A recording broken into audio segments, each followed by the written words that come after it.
Greetings from Boston. After assuming a dominance over men's professional tennis in 2015 that was unprecedented in some ways, but then falling precipitously in 2017 and struggling, sometimes embarrassingly, to regain form over the first half of this year, Novak Djokovic has returned to Grand Slam glory. Yesterday, Djokovic won his 4th Wimbledon title, his 13th Grand Slam title, and his 69th career title, beating the South African marathon man Kevin Anderson in straight sets in the 2018 Wimbledon final. Final score 6-2, 6-2, 7-6. It was certainly a quicker match than either of the semifinals, and Djokovic can claim a more decisive victory over Anderson than he can over Nadal. Djokovic snagged the first 2 sets with double breaks in each, playing with the same relentless consistency and athleticism that in 2016 made him only the 3rd man in history to hold all 4 major titles at once, and the only man ever to do so on 3 different surfaces. But in the 3rd set, the Serb approached a point of apparent fatigue. Meanwhile, Anderson, the first South African to reach a Wimbledon final in 97 years, began to come alive, increasingly landing his thunderous first serves and dictating points with penetrating ground strokes, aggressive approaches, and some deft net play that had been lacking in the first 2 sets.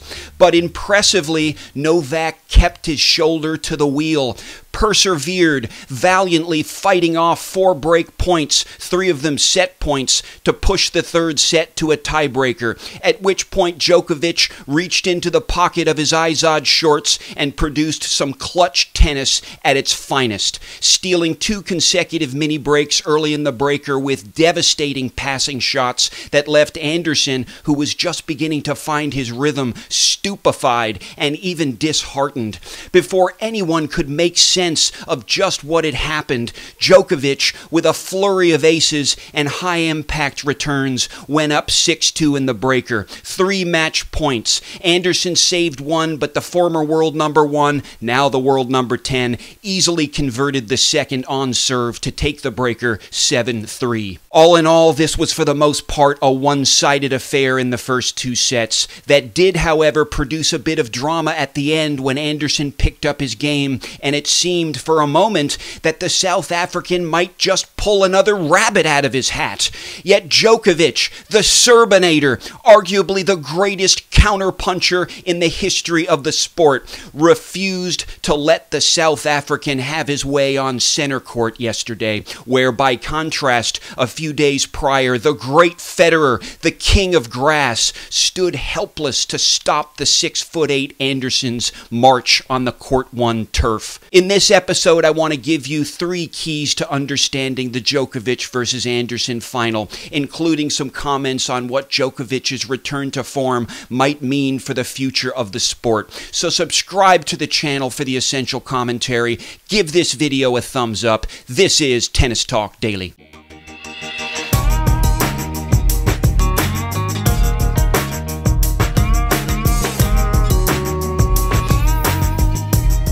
The first point about this match is that even as Anderson was fairly easy prey in the first 2 sets, Djokovic deserves immense credit for this win. He brought his A-game to the Wimbledon final, folks. His serving numbers were rock solid across the board, and indeed he improved his second serve win percentage by over 25 percentage points relative to the Nadal match. Errors were few and far between. Djokovic required that Anderson play virtually flawless tennis to win points.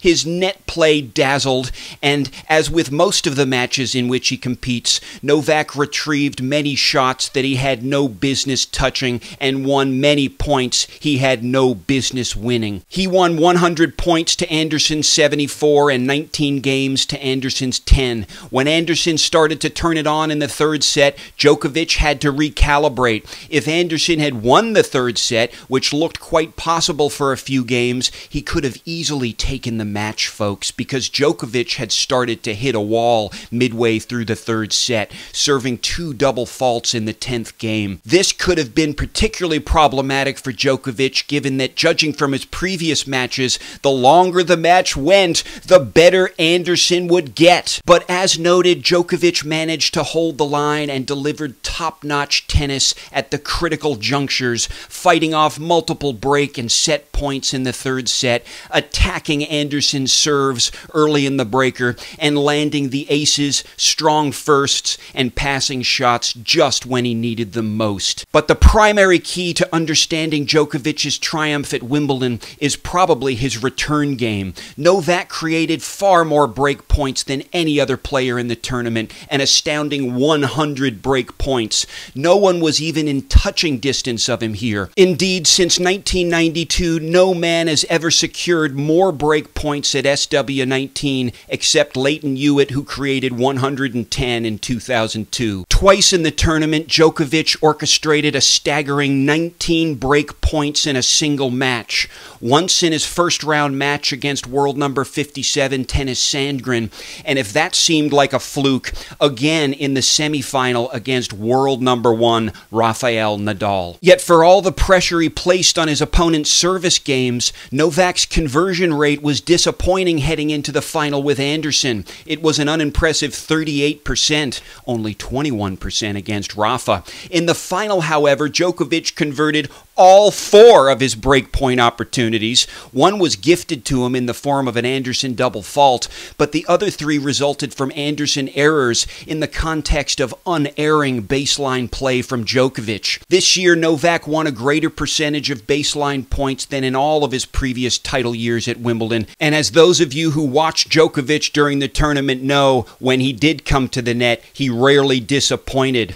With these things said, however, it was very clear from the outset that Anderson was not firing on all cylinders in the first 2 sets. His serving, ground game, and timing were all off. While Djokovic put on an impressive show, and while it was a bit more satisfying to see a cleaner win and a shorter match yesterday, Anderson plainly was not able to generate the firepower, placement, and movement that enabled him to upset the number 1 seed Roger Federer in the quarterfinal and then outdo a seemingly impenetrable John Isner in the semifinal. Of course, it's no real surprise that Anderson faltered in the first 2 sets. Coming into the final, he had played a nearly 7-hour match on Friday, the second longest in Wimbledon history, and another 5-set marathon against Federer in the quarterfinal. Djokovic himself was on the court nearly 3 hours less over the same period, and his 5-set semifinal with Nadal was spread over 2 days. Djokovic was definitely fresher yesterday.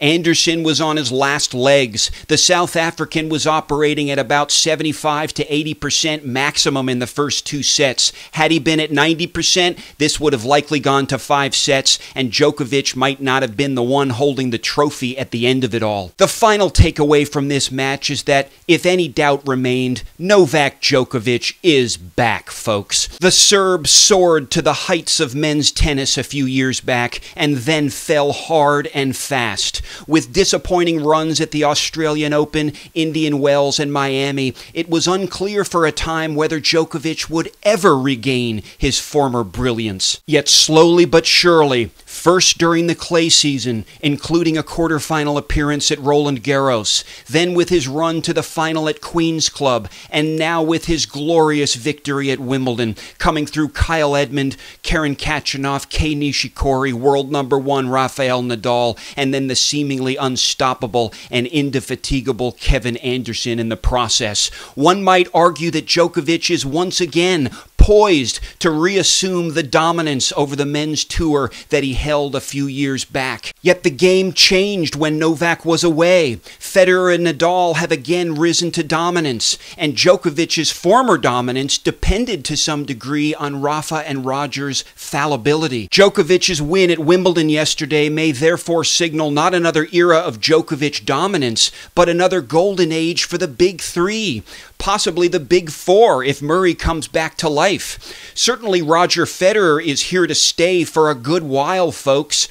I don't think Federer will stop until he breaks the Connors title record, if necessary with 250s and 500s. Although he couldn't ultimately deliver the win against Anderson, Roger looked fantastic over the course of the tournament this year. Plenty of Federer magic was on display this year at SW19, and the more I think about it, the more I believe that Roger probably does still have a few Grand Slams up his sleeve.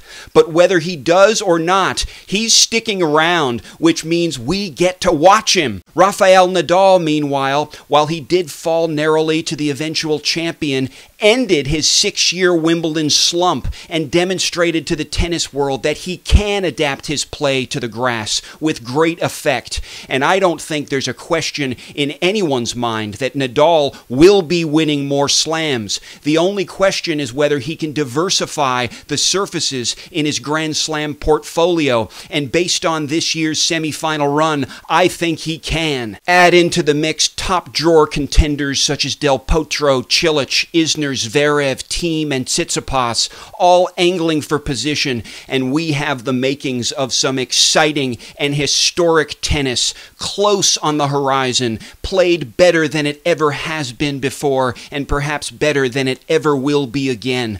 We'll be covering it all here at Tennis Talk Daily. Hamburg next week, then Toronto and Cincinnati in August, and soon thereafter, the US Open. So stay tuned, subscribe to the channel, and give this video a thumbs up. I hope everyone is doing wonderfully. Signing off from Boston. Bye.